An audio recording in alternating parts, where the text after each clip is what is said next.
ಈ ಸಿನಿಮಾದ ಗೆಲುವು ಇದೆಯಲ್ಲ, ಇದು ಈ ಚಿತ್ರತಂಡದ ಗೆಲುವು ಅಂತ ನನಗೆ ಅನಿಸ್ತಾ ಇಲ್ಲ, ಕನ್ನಡ ಚಿತ್ರರಂಗದ ಗೆಲುವು ಅಂತ ನನಗೆ ಅನಿಸ್ತಾ ಇದೆ. ಅಷ್ಟು ಹೆಮ್ಮೆ ಆಗ್ತಾ ಇದೆ. ಹೇಳ್ತಾರಲ್ವಾ, 100 ಜನ ಪ್ರೀತಿಸಿದ್ರೆ ಒಬ್ಬ ನಾಯಕ ಅಂತ, ಆ ಥರ 100 ಜನ ಟೆಕ್ನಿಷಿಯನ್ಗಳು ಪ್ರೀತಿಸಿ ಈ ಥರದ ಒಬ್ಬ ನಾಯಕನ ತೆರೆ ಮೇಲೆ ತಗೊಂಡು ಬಂದಿದ್ದಾರೆ. ಒಬ್ಬ ಡೈರೆಕ್ಟರ್ ನಾಯಕರಾಗಿದ್ದಾರೆ, DOP ಒಬ್ಬ ನಾಯಕರಾಗಿದ್ದಾರೆ. ಡೈಲಾಗ್ ಅಂತೂ ಅದ್ಭುತ. ನಾನಂತೂ ಅವ್ರಿಗೆ ಫ್ಯಾನ್ ಆಗ್ಬಿಟ್ಟಿದ್ದೀನಿ. ಈ ಥರದ ಒಂದು ಸರಸ್ವತಿ ಪುತ್ರನ ನಮ್ಮ ಕನ್ನಡ ಚಿತ್ರರಂಗದಲ್ಲಿ ನೋಡೋಕೆ ನನಗೆ ತುಂಬಾನೇ ಹೆಮ್ಮೆ ಆಗುತ್ತೆ, ಖುಷಿ ಆಗುತ್ತೆ. ಸಿನಿಮಾ ಒಂದು ತೂಕ ಆದರೆ ಅವರ ಸಂಭಾಷಣೆ ಒಂದು ತೂಕ ಅಂತ ನನಗನ್ಸುತ್ತೆ. ದರ್ಶನ್ ಅವ್ರನ್ನ ಜನ ಒಬ್ಬ ನಾಯಕ ಅಂತ ಮಾತ್ರ ಪ್ರೀತಿಸಲ್ಲ ರೀ, ಅವ್ರನ್ನ ದೇವರು ಅಂತ ಪ್ರೀತಿಸ್ತಾರೆ.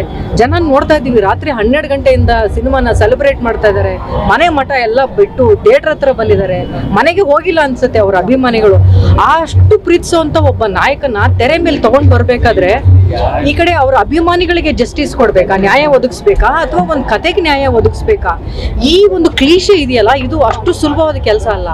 ಅದನ್ನ ತರುಣ್ ಸುಧೀರ್ ಅವರು ಅವ್ರ ಚಿಕ್ಕ ವಯಸ್ಸಿಗೆ ತುಂಬಾನೇ ಅದ್ಭುತವಾಗಿ ಹ್ಯಾಂಡಲ್ ಮಾಡಿದ್ದಾರೆ. ಈ ಕಡೆ ಅವ್ರ ಅಭಿಮಾನಿಗಳಿಗೂ ನ್ಯಾಯ ಒದಗಿಸ್ತಾ, ಈ ಕಡೆ ಕತೆಗೂ ನ್ಯಾಯ ಒದಗಿಸ್ತಾ, ಕಥೆಯಲ್ಲಿರುವ ನಾಯಕನಾಗಿ ಇಡೀ ಕರ್ನಾಟಕಕ್ಕೆ ಒಬ್ಬ ನಾಯಕನಾಗಿ ಬಿಂಬಿಸೋದಿದೆಯಲ್ಲ, ಅದು ತುಂಬಾ ಅದ್ಭುತವಾದಂತ ಕೆಲಸ. ಅದನ್ನ ಅದ್ಭುತವಾಗಿ ಮಾಡಿದ್ದಾರೆ. ಒಂದು ಸಿನಿಮಾ ಬೆಳವಣಿಗೆ ಹೇಗೆ ಆಗುತ್ತೆ ಅಂತಂದ್ರೆ ಕೇವಲ ಒಂದು ತಂಡ ಮಾತ್ರ ಗೆಲ್ಲೋದಲ್ಲ, ಆ ಒಂದು ಚಿತ್ರದಿಂದ ಇಡೀ ಚಿತ್ರರಂಗವನ್ನ ಗೆಲ್ಲಿಸೋದಿಗೆ ಒಂದು ದೊಡ್ಡ ಗೆಲುವು ಅಂತ ಹೇಳ್ತಾರೆ. ಈ ಸಿನಿಮಾ ಗೆಲ್ಲೋದ್ರ ಜೊತೆಗೆ ನೋಡಿ, ಈ ತರದೊಂದು ಮುದ್ದಾದ ಒಂದು ಕಲಾವಿದೆ, ಕನ್ನಡಕ್ಕೆ ಒಂದು ಹೊಸ ಕಲಾವಿದೆಯನ್ನ ಕೊಟ್ಟರು, ನಾಯಕಿಯನ್ನ ಕೊಟ್ಟಿದ್ದಾರೆ. ಈ ತರ ಹಲವಾರು ವಿಚಾರಗಳಲ್ಲಿ ಅವರು ಅವಕಾಶ ಕೊಟ್ಟು ಬೆಳೆಸ್ತಾ ಇದೆ ಇದು ಕಾಟೇರ ಚಿತ್ರ. ಈ ತರದ ಒಬ್ಬ ಸ್ಟಾರ್ಡಮ್ ಇರುವಂತ ಒಬ್ಬ ಕಲಾವಿದರು ಕನ್ನಡದಲ್ಲಿ ಇರೋದಕ್ಕೆ ನಮಗೆ ತುಂಬಾ ಹೆಮ್ಮೆ ಆಗ್ತಾ ಇದೆ. ಇಡೀ ಇಂಡಿಯಾನೇ ತಿರುಗಿ ನೋಡುವಂತ ಸಿನಿಮಾಗಳು ಕರ್ನಾಟಕದಲ್ಲಿ ತಯಾರಾಗ್ತಾ ಇದೆ. ಅದು KGF ಆಗಿರ್ಬೋದು, ಕಾಂತಾರ ಆಗಿರ್ಬೋದು. ಆ ಸಾಲಿಗೆ ಕಾಟೇರ ನಿಲ್ಲುತ್ತೆ ಅನ್ನುವಂತ ಒಂದು ಹೆಮ್ಮೆ ನನಗಿದೆ. ಅದು ಚಿತ್ರತಂಡ, ಆ ಟೆಕ್ನಿಷಿಯನ್ಸ್ ಏನಿದಾರಲ್ಲ, ಆ DOPಗಳ, ಡೈರೆಕ್ಟ್ರು, ರೈಟ್ರು, ಅಲ್ಲಿ ಕಲಾವಿದರು, ಮುಖ್ಯವಾಗಿ ದರ್ಶನ್ ಅವರು. ನೀವು ಅವ್ರಿಗೆ ಎಷ್ಟೇ ಸವಾಲುಗಳನ್ನು ಒಡ್ಡಿದ್ರು ಆ ಸವಾಲನ್ನ ತಗೊಳ್ಳುವಂತ ತಾಕತ್ತಿರೋದು ದರ್ಶನ್ ಅವ್ರಿಗೆ. ಈ ಸಿನಿಮಾ ನೋಡಿದ್ರೆ ನಿಮ್ಗೆ ಅದು ಗೊತ್ತಾಗುತ್ತೆ. ಅವ್ರಿಗೆ ಕೊಟ್ಟಂತ ಒಂದು ಇಮೇಜ್ ಇದೆಯಲ್ಲ, ಆ ಇಮೇಜನ್ನ ತೂಗ್ತಾರೆ ದರ್ಶನ್ ಅವರು. ಕನ್ನಡ ಚಿತ್ರರಂಗ ಈ ಒಂದು ಯಶಸ್ಸಿನಿಂದ ಮತ್ತಷ್ಟು ಸಂಭ್ರಮಿಸ್ಲಿ ಅನ್ನೋದಷ್ಟೇ ನನ್ನ ಆಶಯ ಅಂತ ಹೇಳ್ತೀನಿ. I am very happy. ಜನರ ಪ್ರತಿ 95 ಕಣ್ಣೀರ್ ಕತೆಗೂ 2023 ಕಣ್ಣೀರ್ ಕತೆಗೂ ನಿಮ್ಮ ಅಭಿಪ್ರಾಯ ಮೇಡಮ್? ಸಿನಿಮಾದಲ್ಲಿ ಕಿಚ್ಚು ಶುರುವಾಗದೆ ನಿಮ್ಮ ಪಾತ್ರದಿಂದ, ಹೋರಾಟದ ಕಿಚ್ಚು ಶುರುವಾಗದೆ ಪಾತ್ರ ಒಪ್ಕೊಂಡಾಗ ಇಲ್ಲ ಸರ್, ನಾನು ಈ ಪಾತ್ರ ಒಪ್ಕೊಂಡಿದ್ದೇನೆ. ಈ ತರದ್ದೆಲ್ಲ ಒಂದು ಕತೆ ಇದು ಆಗ್ತಾ ಇದೆ ಅಂತ. ತರುಣ್ ಅವರು ದರ್ಶನ್ ಅವ್ರಿಗೋಸ್ಕರ ಒಂದು ಸಿನಿಮಾ ಮಾಡ್ತಾ ಇದ್ದಾರೆ, ಹಳ್ಳಿ ಬ್ಯಾಕ್ ಗ್ರೌಂಡ್ ಅಂತಂದಾಗ ಈ ಸಿನಿಮಾದಲ್ಲಿ ನಾನು ಆಗ್ಲೇ ಹೇಳ್ದಾಗೆ ತುಂಬಾ ಸೂಕ್ಷ್ಮ ವಿಚಾರಗಳನ್ನ ಎಲ್ಲ ನಿಮ್ ಕೊಲೀಗ್ಸೇ ಇರೋದು,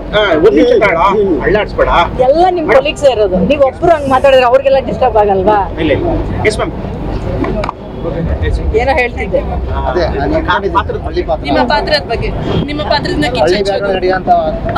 ನಾನು ಈ ಸಿನಿಮಾ ಕಥೆನ ಉಳುವನಿಗೆ ಭೂಮಿ ಅನ್ನುವಂತ ಒಂದು ಕಾಯ್ದೆ ಮೇಲೆ ನಡೀತಾ ಇರುವಂತ ಒಂದು ಕತೆ ಅಂದ್ರು. ಆಮೇಲೆ ಜಾತಿ, ಕೀಳ್ ಜಾತಿ, ಮೇಲ್ ಜಾತಿ, ಅದು ಯಾವುದೋ 70s ಅಲ್ಲಿ ನಡೀತಾ ಇರೋದಲ್ಲ, ಈಗಲೂ ಇದೆ. ಈಗಲೂ ಅದರಿಂದ ನೊಂದವ್ರಿದ್ದಾರೆ, ಅದರಿಂದ ಕಣ್ಣೀರ್ ಹಾಕೋರಿದ್ದಾರೆ. ಆ ಥರದ ಒಂದು ಕಥೆನ ಇಷ್ಟು ದೊಡ್ಡ ಒಬ್ಬ ಹೀರೋ ಹೇಳುವಾಗ ಅದು ಹೆಚ್ಚು ಜನರಿಗೆ ತಲುಪುತ್ತೆ. ಆ ಥರದ ಒಂದು ಸಿನಿಮಾದಲ್ಲಿ ನಾವಿರಬೇಕು ಅಂತ ನಮಗೆ ಖುಷಿ ಆಗುತ್ತೆ. ರಾಮನ್ ಜೊತೆಗೆ ಒಂದು ವಾನರನು ಕೂಡ ನಿನ್ನ ಸೈನ್ಯದಲ್ಲಿ ನಾನು ಇರ್ತೀನಿ ಅಂತ ಖುಷಿ ಪಡ್ಲಿಲ್ವೇನೋ, ಹಾಗೆ ನಾವು ಇಷ್ಟು ಒಳ್ಳೆ ಕಂಟೆಂಟ್ ಇರುವಂತ ಒಂದು ಸಿನಿಮಾಗಳಲ್ಲಿ, ಇಷ್ಟು ಒಳ್ಳೆ ಮೆಸೇಜ್ ಇರುವಂತ ಒಂದು ಸಿನಿಮಾದಲ್ಲಿ ನಮ್ದು ಒಂದು ಸಣ್ಣ ಅಳಿಲಿ ಸೇವೆಗೆ ಸಿಕ್ಕರೆ ಸಾಕು ಅಂತ ಹೆಮ್ಮೆ ಪಟ್ಟವಳು ನಾನು. ಹಾಗಾಗಿ ಈ ಸಿನಿಮಾದಲ್ಲಿ ಕೊನೆಯದಾಗಿ ನಿಮ್ಮ ಮನೆಯಿಂದ ನಿಮ್ಮ ಮುದ್ದು ಕಲಾವಿದ ಇಂಡಸ್ಟ್ರಿಗೆ ಯಾವಾಗ ಪಾದಾರ್ಪಣೆ ಮಾಡಿಸ್ತೀರಾ? ಆಗ್ಲಿ, ಫಸ್ಟ್ ಈ ಮಗುದು ಈ ಸಿನಿಮಾ, ಈ ಇವಳ ಬಗ್ಗೆನೇ ಹೆಚ್ಚು